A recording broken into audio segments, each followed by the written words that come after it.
Bakit ang langit tila hindi pantay-pantay? May ilang isinilang na may ginto sa kamay. Habang iba'y nakagapos sa hirap ng buhay.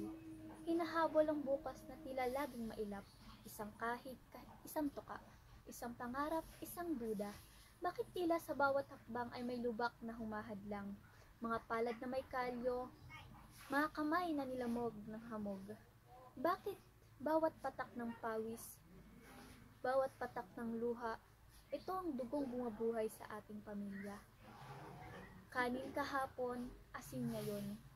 Tulog sa banig, pangarap na alon. Minsan gusto ko nang sumuko. Minsan gusto na nating isigaw sa mundo hanggang kailan ganito. Ngunit hindi tayo mahina dahil ang kahirapan ay hindi tangkala. Ito'y isang unos, isang bagyo na kaya nating lampasan, kaya nating talunin. Dahil kahit anong higpit ng gabi, mga bukang liwayway na darating, at sa araw na yon, tayo naman ang tatayo. Tayo naman ang magwawagi. At kahit sa dugo ng ating paglad, muling isisilang ang bagong pag-asa.